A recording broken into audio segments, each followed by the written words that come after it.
is the mission statement of the Unitarian Church of Montreal. So this is the official mission statement of the so-called spiritual community that calls itself the Unitarian Church of Montreal, which this year is celebrating 175 years of existence since 1842. Oh, and yeah, let's not forget the Live in Harmony and Vive Ensemble and all that. But coming back to the mission statement, what is interesting about it is that it has zero moral and ethical content. It says, our spiritual community welcomes, nurtures, inspires, challenges. Together we take action in the world.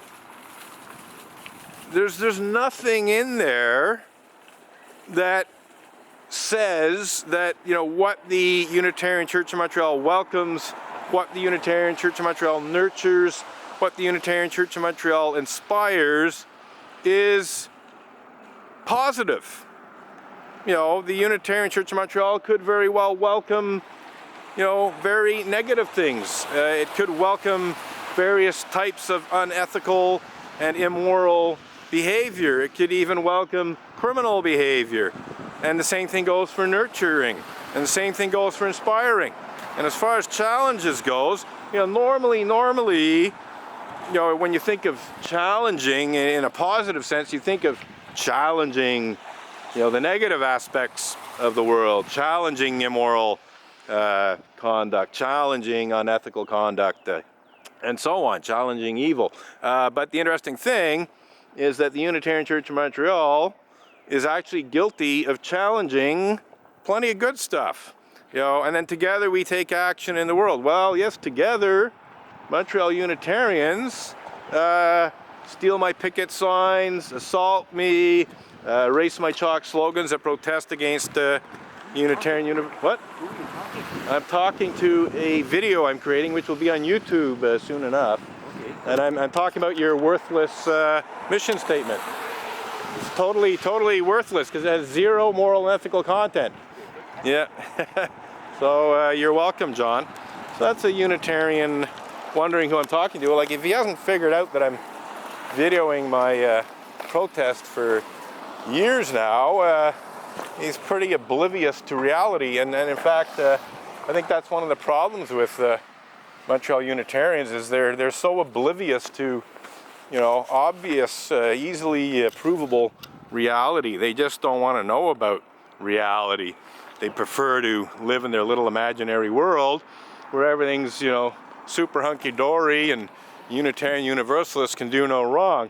I mean, that's essentially what they want to believe. So anyhow, looks like the church service has probably started. David Rollert is no longer standing outside the church videoing me and laughing and giggling and smirking and making a total fool of himself. Basically showing just what a huge two-faced hypocrite he is and how he's totally complicit in Unitarian Universalist injustices, abuses, and hypocrisy that I'm protesting against. Oh yes, it's 10:34. Just had a look at my timepiece. And so yeah, the service started at 10:30. So David obviously went in. But you know, David Rollert, who, if I haven't mentioned it, is the husband of the minister, Reverend Diane Olenek Rollert. He just loves to like laugh and smirk and make funny faces, you know, in response to my protest. And all it really does is show what an idiot he is. Because, you know, any person of intelligence and conscience, good day, sir.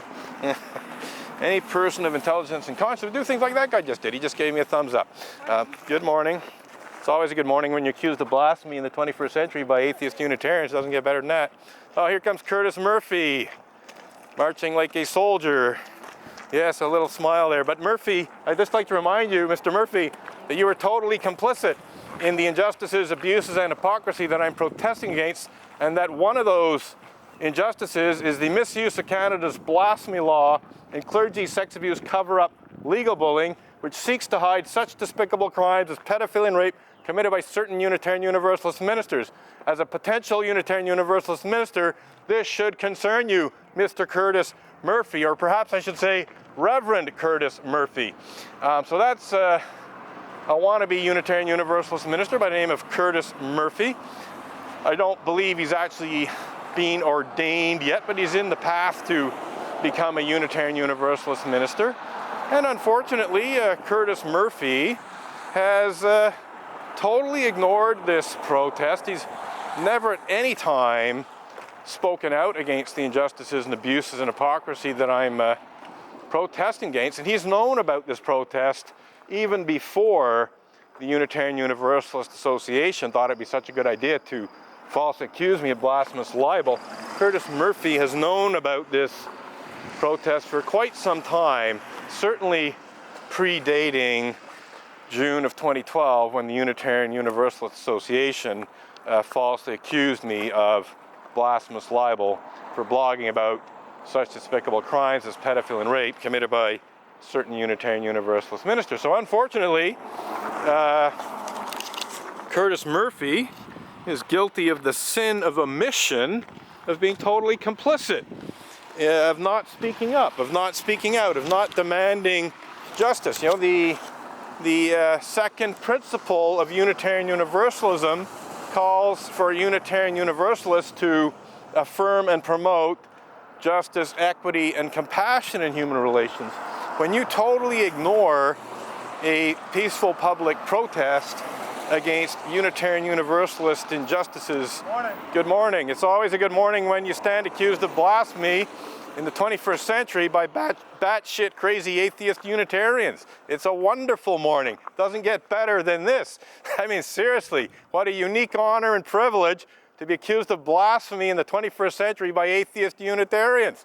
It's just a huge honor. So, and whenever someone says, well, not whenever, but sometimes when people coming to the Unitarian Church of Montreal say good morning, I like to remind them that it's always a good morning when I stand accused of blasphemy in the 21st century by atheists of all things.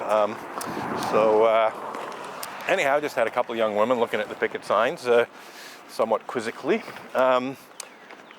So yeah, we're going to probably wrap this up soon because it is, I think we're going to let, the battery's doing remarkably well. The time, we got about 5 minutes left on the video. I think I'm going to leave early because it happens to be the St. Patrick's Day parade today. So I think I'm going to put away my picket signs and go see the St. Patrick's Day parade. Good day, sir. So yeah, I normally protest up until around 11 o'clock or so, maybe a little bit later. But I think this morning's protest is going to be a little bit shorter than normal because I want to go home and get ready to go to the St. Patrick's Day parade. I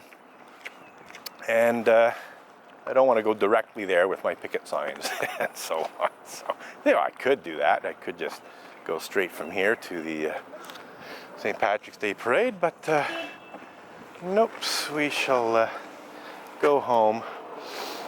Looks like somebody's wearing the green.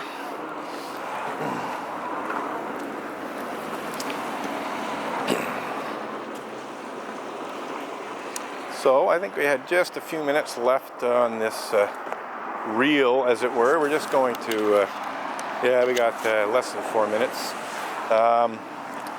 So we'll keep going, but I'm probably going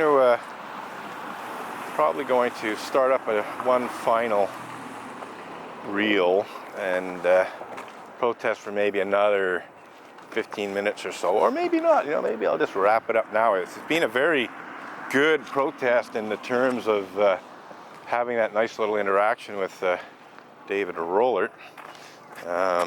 It's certainly been good from that point of view.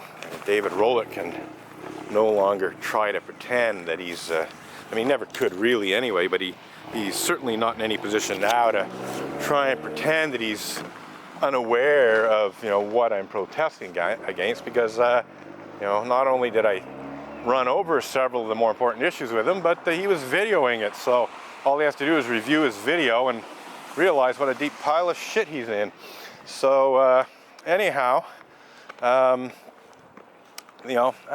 being moderately crude there, but considering how crude and rude and extremely offensive the Unitarian Universalist allows its clergy to be, I'm actually being reasonably polite.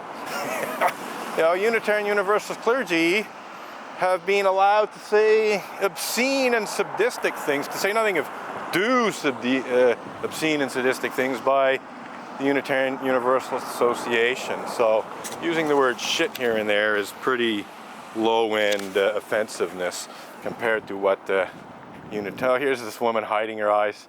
Don't want to see the picket signs, is that it? You're fine. Oh, I thought you didn't want to see the picket signs. I've seen them every Sunday for how many years now? It's a little boring. It's boring? It's boring? Well, maybe it wouldn't be so boring if you actually did something about it and you wouldn't have to look at the picket signs. But you prefer to wallow in willful ignorance and psychological denial just like every other member of the church. If you actually practice what you preach, I wouldn't be here. So, this woman telling me how boring my picket signs are. It looked like she was shielding her eyes, from the picket signs, but it seems that actually it was the sun, or maybe just because I called her on it that she confronted me, and but either way, she saw the picket signs and she got a word, and she did her typical UU bullshit, which is how boring it is for me to be protesting. Well, it shouldn't be boring. You should be dealing responsibly. I wouldn't be here. This protest wouldn't have even begun if Unitarian Universalists had practiced what they preach, but it certainly wouldn't have gone on for the better part of 20 years if in the interim they had made an effort to practice what they preach.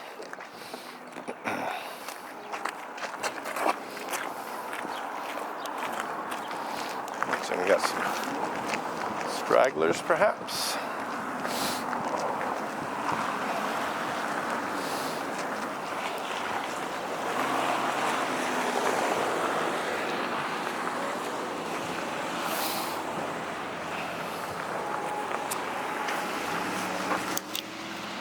Yep, still got a few seconds left. That's it, though.